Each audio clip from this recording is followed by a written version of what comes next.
복된 주일 하나님께 예배하는 이 시간, 우리 하나님 예배하신 은혜를 충만히 누리며 하나님께 영광 돌리시기를 주님의 이름으로 축원합니다.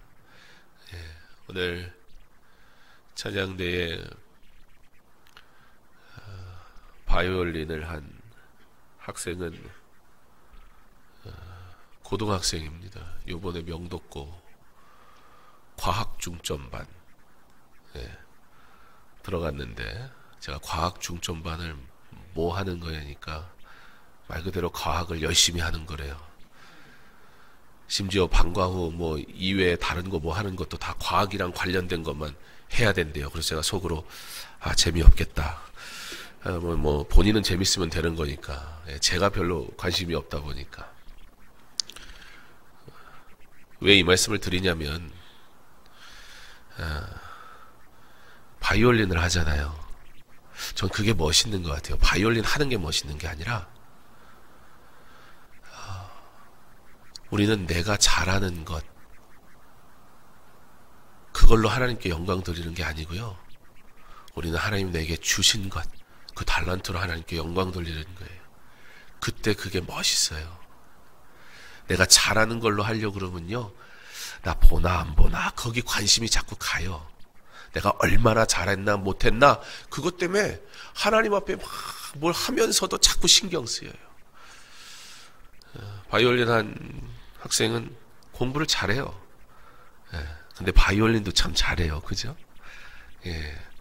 혹시 저 학생은 바이올린 전공하는 학생인가 보다 생각하실까봐. 그게 아니라 하나님이 주신 달란트로 귀하게 잘 섬기고, 더군다나 그 나이에 이 일부 예배 와가지고 섬긴다는 거 쉬운 게 아닌데, 걔 엄마가 여기 나와 있어서 그래요.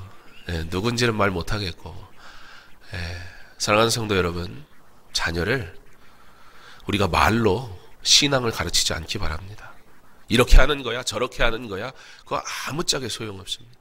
삶으로 하나님 앞에 예배하는 것이 무엇인지, 예배하는 것과 그 어떤 것도 바꾸지 않는 삶을 보여줘서 그 아이들로 그렇게 자라게 할 수 있기를 바랍니다. 우리가 어린 아이로부터라도 배울 것이 있으면 배워야 합니다. 여러분의 믿음의 생활, 그냥 한 번 나오는 주일 성수를 잘해야 되는데 정말 주일 성수만 잘하는 사람 되지 말고, 이번에 갔더니 전도 세미나에 목사님 그러시더라고요. 죽었다 깨도 주일 성수만 하는 사람이 있대요. 주일만 오는 거예요. 무슨 일이 있어도 주일만 오리라.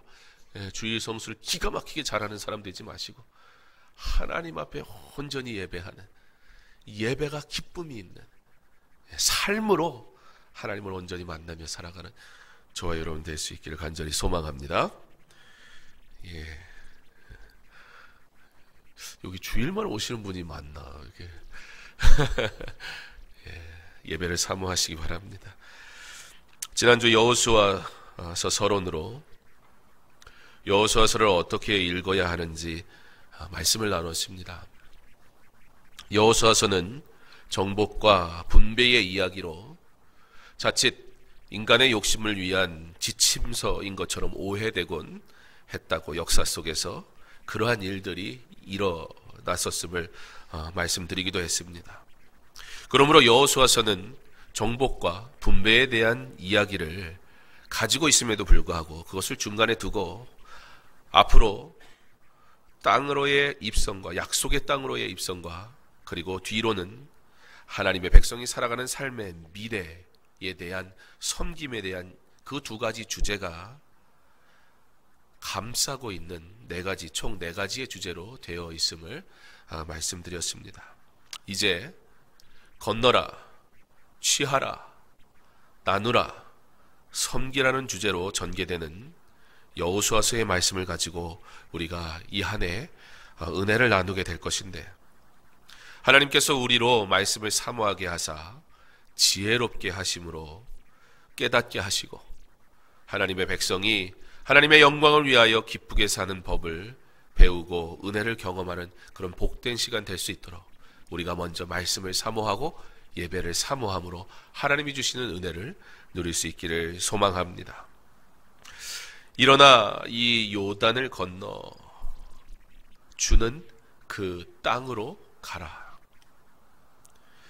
약속의 땅을 향해 가는 걸음에는 순종이 요구되었습니다. 이 땅은 말 그대로 약속의 땅이었습니다. 약속의 땅 때문에 이스라엘 백성들이 자유함을 얻게 되고 그 약속의 땅으로 나아가게 됩니다. 그런데 그 약속의 땅으로 가던 이스라엘 백성, 그들은 어떠했습니까? 자유가 주어지고 목표를 향해 나아가야 되는 그들인데, 목표점이 정해져 있는 그들인데 무려 40년의 세월 그들은 그 목표가 있음에도 불구하고 방황했다는 사실을 우리는 너무나 잘 알고 있습니다. 하나님이 없었습니까? 심지어 그 40년의 세월 동안 하나님의 도우심이 충만하게 있었습니다. 그들에게 목표가 없었습니까? 아니요. 처음부터 그들은 어디로 가야 할지 이미 그들의 조상을 통해 하나님께서 주신 약속이 있었기 때문에 그들은 그 목표점을 누구보다 잘 알고 있었습니다. 하나님이 있었고 목표가 있었는데 하나님의 사람이었고 어디로 가야 할지 알았는데 그들은 무려 40년 동안 방황하더라는 것입니다. 사랑하는 성도 여러분, 성도된 우리의 삶은 어떠합니까? 예수 믿는 우리의 삶은 어떠합니까? 우리는 바른 목표를 가지고 지금 걸어가고 있다고 확신하고 있습니까? 지금 이 한 주간 살아온 그 세월에 바른 목표의 설정, 우리에게 분명히 말씀이 가르쳐주고 계시는데 우리 그 길로 걸어가고 있었습니까? 가야 할 길의 방향을 여전히 내가 정하고 있지는 않습니까? 분명히 내가 뭔가 하고 있어요. 움직이고 있기는 한데 가만 보면 내 힘, 내 방향으로 가는 것이 솔직히 더 익숙하지 않습니까? 오늘 2절 말씀에 일어나라는 그 말씀, 그 단어가 나오는데요. 여기서 일어나다라는 이 단어는 군사적 개념의 용어입니다. 단순히 우리가 일어난다라는 그 개념이 대단한 목표와 의미가 있기 때문에만 일어나는 것은 아닙니다. 그냥 일반적인 의미로서의 스탠드업 하라는 것이 아니라 이것을 번역한 영어 성경들을 보면 가장 보편적으로 우리가 잘 알고 있는 NIV 성경에 보면 get ready 그렇게 되어 있어요. get ready라는 말은 어디에서 또 쓰느냐? 달리기를 하는 선수들 요즘 쇼트트랙 막 하고 그러는데요. get ready라는 것은 지금 내가 해야 할 모든, 이 경기를 위해 해야 할 모든 준비를 다 마치고 이제는 훈련하는 게 아니에요. 이제는 뭔가 준비하는 게 아니에요. 그 모든 준비가 끝나고 그 출발선에 서 있는 거예요. 그러나 아직 나가지는 않아요. get ready, 준비하라는 거예요. 나갈 준비하라는 거예요. 그리고 땅 하면 생각하는 게 아니에요. 갈까? 말까? 가야 되나? 그런 게 아니에요. 그 소리와 동시에 생각하는 게 아니고 생각도 다 끝난 거예요. 그대로 움직이는 것. 오늘 여기서 일어나라 라는 단어는 get ready, 움직이라는 거예요. 준비하라는 거예요. 그리고 가장 원어 성경을 잘 번역했다라고 얘기하는 영어 성경 중에 하나인 ESV에서는 arise 그렇게 돼 있어요. arise라는 이 단어도 어떠한 분명한 목적과 행동이 전제된 상태에서 일어나라, 움직여라, 우리가 일어섭시다 그런 의미로 사용되고 있습니다. 그러므로 오늘 여기에 일어나라는 얘기는 단 한 사람도 예외 없이 하나님이 우리를 향한 그 놀라우신 계획 속에 이제는 준비해라, 움직여라, 내가 너에게 말할 때 너는 움직여라. 어디로요? 내가 이미 너에게 정해준 바로 그 목표점을 향하여 주저하지 말고 나아가라. 오늘 하나님께서 이스라엘 백성에게 명령하고 계신 것입니다. 전략이 세워지고 때가 되었으니 우리는 명령을 받는 하나님의 백성, 하나님의 군사로 준비하라, 움직이라 명령하실 때 주저없이 나아갈 수 있는 믿음 소유하기를 간절히 원합니다. 자, 누가 계획하시고 누가 명령하시고 누가 인도하십니까? 누가 이 전쟁의 사령관 되십니까? 지금 성도된 나의 삶의 방향은 어떠합니까? 누가 계획하고 누가 명령하고 누가 인도하십니까? 오늘 내가 예배 나와서 예배드리는 이 시간 누가 주인이시고 누가 영광 받으시고 누구에게 찬양 들리는 것입니까? 이 목표점이 흐트러지면 안 돼요. 예수 믿는 것은 내가 좋을 대로 믿는 것, 그것 우리는 자유라고 얘기하지 않습니다. 그러나 죄의 사슬에서 벗어나 이제는 영원한 구원의 은혜에 참여하게 된 하나님의 군사로 일어나라 말씀하실 때 우리는 자유함이 내게 주어졌으니 사탄이 이제 어찌할 수 없으니 이제는 영적인 전쟁을 위해 하나님의 영광을 위해 일어서는 군사 되어야 함을 믿으시기 바랍니다. 하나님의 말씀을 들을 귀가 있기 바랍니다. 하나님의 말씀에 순종할 수 있는 믿음 소유하시기 바랍니다. 소원의 항구로 성도에게 가야 할 길, 분명한 목표는 이미 정해져 있습니다. 우리는 천국을 소망하며 이 땅 가운데 하나님의 영광을 위해 십자가의 복음을 위해 살아가는 그리스도의 군사 되었습니다. 그러므로 이제 우리의 시선, 우리가 새롭게 가야 할 목표는 하나님이 예비하신 놀랍고 감격스럽고 역동적인 하나님의 영광을 위한 삶의 길임을 기억하며 하나님께서 부르시는 그 길로 순종하며 담대히 나아가시기를 원합니다. 그 길에 우리 하나님께서 친히 일하셔서 성도된 우리의 삶에 우리 하나님께서 친히 일하셔서 반드시 승리케 하실 것입니다. 요단을 건너는 것, 가나안 땅의 정복을 알리는 거룩한 전쟁의 시작입니다. 그런데 그건 이스라엘 백성 입장이죠.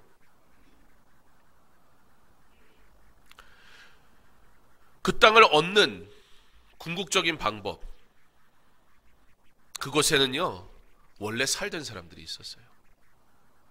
그런데 하나님은요 그 땅을 주시겠대요.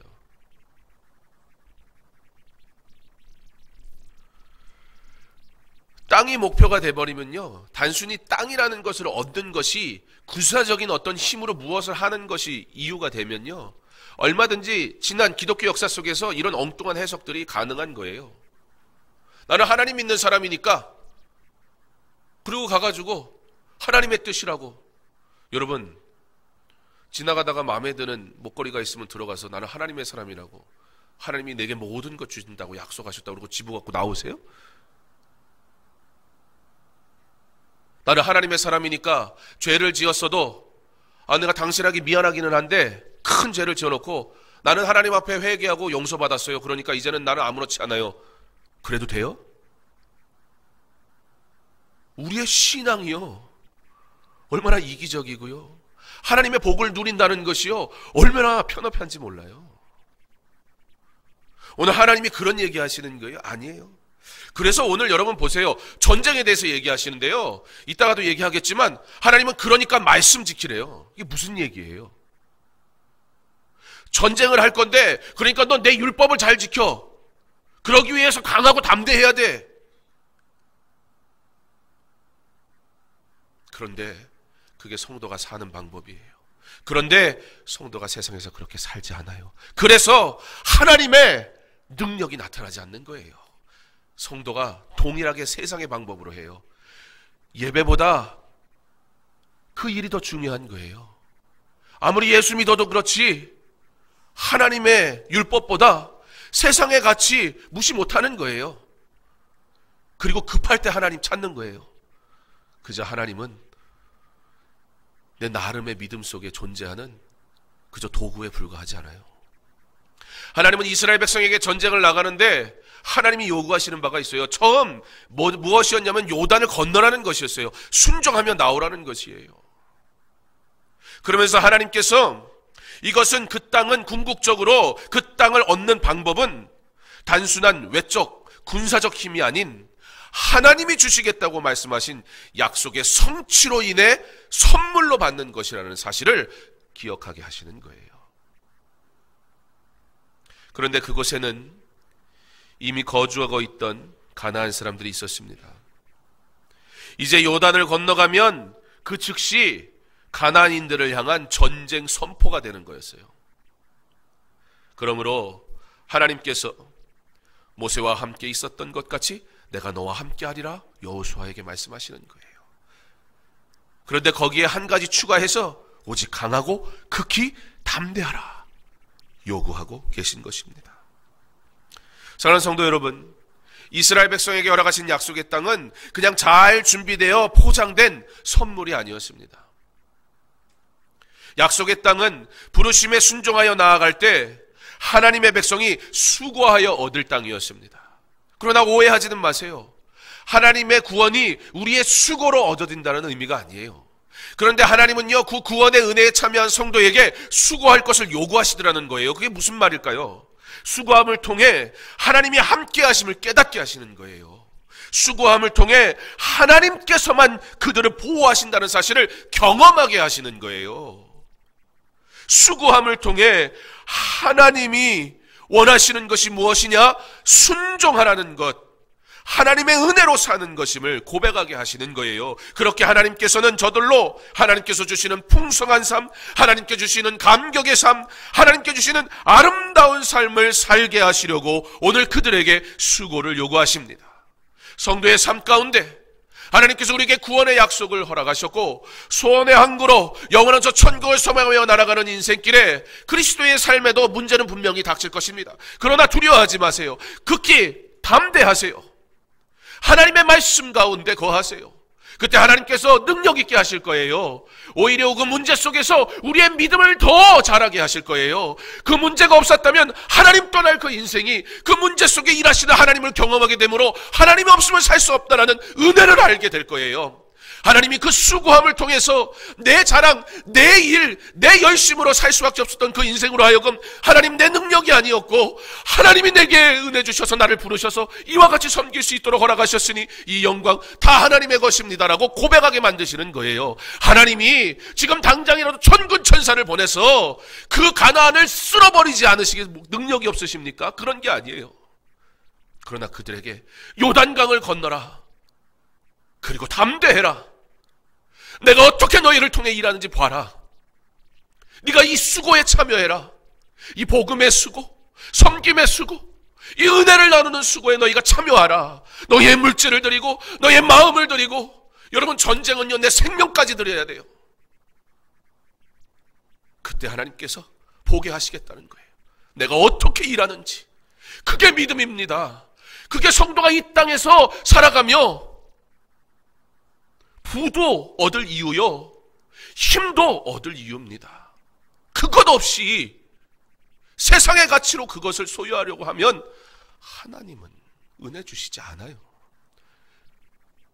설령 그것을 내가 얻었다 할지라도 그것은 내게 복이 되지 않아요. 오히려 예수 믿는데 걸릴돈이 될 뿐이에요. 내가 잘 나가면요, 하나님 없이 내가 잘 나가면요 바빠가지고 예수 믿을 시간이 없어요. 내가 잘 나가면요, 내가 잘나서 하나님 없어도 괜찮을 거야 라고 생각하면 내 마음대로 살아요. 하나님은요 이스라엘 백성에게 그 약속의 땅을 주셨어요. 그러나 동시에 그들에게 수고할 것을 요구하십니다. 약속의 땅은, 하나님이 주신 그 약속의 땅은 일시적인 것이 아니었습니다. 하나님께서 주는 그 땅으로 가라, 곧 차지하게 하겠다 말씀하신 그것. 이 차지하다라는 이 단어는 히브리어로 나할입니다. 나할이라는 이 뜻은 그의 백성에게 주실 것인데 단순히 땅을 점유하는 것이 아니라 영원히 소유한다는 의미를 가지고 있습니다. 출애굽기 32장 13절에 온 땅을 너희의 자손에게 주어 영원한 기업이 되게 하리라. 여기서 기업이라는 이 단어가 히브리어로 나할입니다. 그러니까 차지하다, 영원히 얻게 될 소유, 그것을 성경은 기업이라 말하고 있다는 것입니다. 나의 영원하신 기업, 생명보다 귀하다. 이때 여러분의 기업은 무엇입니까? 사업입니까? 물질입니까? 권력입니까? 성공입니까? 흔히들 우리는 그렇게 기업이란 개념을 받아들이곤 합니다. 그러나 그런 것들은 이따가 또 다 사라질 것들이에요. 그러나 우리 하나님이 약속하신 기업은 영원한 것, 완전한 것, 하나님의 것, 그 기업을 소유하고 누리기를 소망하는 저와 여러분 되기를 원합니다. 언젠가는 다시 빼앗길 수 있는 한시적인 그런 일반적이고 일시적인 정복이 아니라 대한민국 역사 속에 전쟁이 일어나지 않는, 가장 오랜 세월 전쟁이 일어나지 않는 시대를 사는 우리입니다. 무려 70년이 넘는 시간을 우리는 전쟁을 더 이상 경험하지 않았어요. 그러니까 무뎌져 버렸어요. 여러분, 이 나라가 어떤 나라였어요? 아무나 와서 다 건드리던 나라였어요. 다 만만하게 보던 나라였어요. 다 찝쩍거리고요, 하고 싶은 대로 하고 다 갔던, 전쟁이 끊이지 않았던 나라였어요. 근데 전쟁이 한 70년 없으니까요, 내가 살만한 거예요. 전쟁을 경험하지 않은 세대가 돼버리니까요, 전쟁에 대한 두려움이 없는 거예요. 그리고 전쟁 가운데, 수고 가운데도 있어야 되는데 그저 미래에 대한 소망만 가지고 있어요. 다 잘 될 거야. 내가 나름 하기 나름이야. 이러한 사상들이 신앙에까지도 들어오면서 하나님이 없어도 될 것 같은 거예요. 나만 열심히 하면 될 것 같은 거예요. 그리고 세상은 영화나 그런 것들을 통해서 끊임없이 그런 생각들을 막 주입시켜요. 그러니까 여러분, 애들이 영화 본다고 그럴 때 그냥 아무거나 무작정 보여주면 안 돼요. 그 안에 이 영화라는 것들이나 미디어나 심지어 게임, 오락 같은 것도 그 안에 다 나름의 철학 같은 것을 담아서 사람의 생각을 조장해요. 하나님의 말씀을 가르치시기 바랍니다. 세상에 다른, 그러나 우리가 어떻게 그걸 다 막고 어디 가지도 말라고 그러고 그럴 수는 없잖아요. 아이들 뿐입니까? 여러분은 어떠합니까? 여러분의 삶 속에서, 여러분의 삶의 자리에서 여러분에게 끊임없이 공격하는 세상의 그 공격들 속에서 우리는 하나님의 말씀으로 잘 보호되어지고 있습니까? 과연 그 말씀이 내 삶에 있습니까? 성경책 한 주 동안 어딘지도 몰랐다가 오늘 처음 펴본 적은 없습니까?